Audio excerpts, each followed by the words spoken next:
تعريف سريع وبسيط. في الطبيعي لما حد بيتعور الدم بيقف بعد شوية، بس في ناس الدم عندهم بيكمل وكأن واخد أجازة مفتوحة.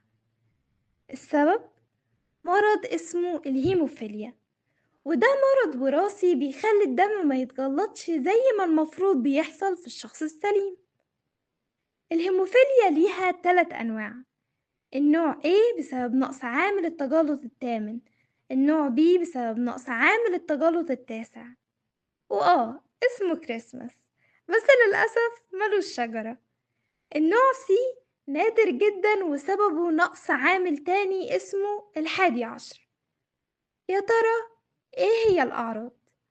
أولا كدمات مفاجئة، نزيف في المفاصل خصوصا الركب والكوع، دم في الأنف والفم أو حتى البول. يعني باختصار الجسم بيقولك أنا مش متماسك يا صاحبي. يا ترى إيه هي الأسباب؟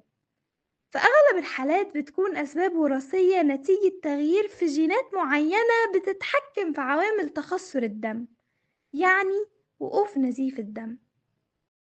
وفي حالات نادرة بتكون الهيموفيليا فيها مرض مكتسب، يعني الشخص مش بيتولد بيه، والحالات دي بتبقى بسبب تلف في عوامل وقف النزيف بسبب خلل في بروتينات الجهاز المناعي، وده ممكن يحصل في فترة الحمل أو بعدها على طول، أو عند الإصابة باضطراب في الجهاز المناعي أو تقدم السن. وفي حالات مش بيتعرف السبب ليه الشخص ده عنده هيموفيليا، بس في حالات نادرة الجسم بيقرر يخبط دماغه ويهاجم عوامل التجلط، وساعتها بقى بنقول عنده هيموفيليا مكتسبة. ودلوقتي حابة أوضح التشخيص. عشان نعرف إذا كان الشخص ده مصاب أو لأ بنعمل شوية تحاليل. عندنا صورة دم كاملة، وتحليل زمن التجلط، اختبارات مخصوصة لعوامل التجلط خصوصا العامل الثامن والتاسع. يعني باختصار بنشوف الدم مستعد يقفل الجرح ولا هيفضل سايب الباب مفتوح. الهيموفيليا درجات. أولا نزيف خفيف بيظهر بعد الجرح، ثانيا نزيف متوسط بيظهر بعد خبطة جامدة، ثالثا نزيف شديد ممكن تنزف وانت بتتقلب على السرير، يعني من أقل خبطة بتلاقي نزيف. طيب يا ترى ايه طرق العلاج؟ رغم انه مرض مزمن لكن ليه حلول. حقن منتظمة بتعوض النقص في عوامل التجلط، علاج جيني بيشتغل على تصليح الخلل من الأصل، أدوية تمنع تكسير الجلطات، لاصقات فبرين بنحطها على الجروح، وعلاج طبيعي لو المفاصل اتأثرت، يعني تعايش بس لازم له متابعة. طيب ولو ما تعالجش ايه اللي ممكن يحصل؟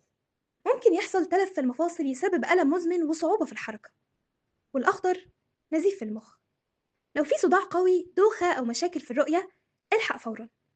وفي كمان مضاعفات للهيموفيليا بتأثر بشكل كبير على صحة الشخص ونوعية حياته، زي مضاعفات في المفاصل بتسبب نزيف متكرر في المفصل، بتعمل ألم مزمن ومتكرر، بتقلل من قوة العضلات، بتقلل من نطاق الحركة، وبتخلي ممارسة الأنشطة اليومية حاجة صعبة وعلى طول مش قادر. وكمان في خطر نزيف في المخ، وفي الحالة دي لازم عناية طبية فورا. ومن حالاته صداع حاد، ارتباك وتقل في اللسان، مشاكل في الرؤية وفقدان التنسيق. أورام كاذبة بتبقى عبارة عن برك من الدم في العضلات القريبة من العظام. وفي النهاية الهيموفيليا مش حكم بالإعدام، لكنها محتاجة وعي ورعاية. لو مش مصاب ساعد غيرك يفهم ويتصرف صح، ولو مصاب ما تخليش المرض يسبقك، احنا جنبك.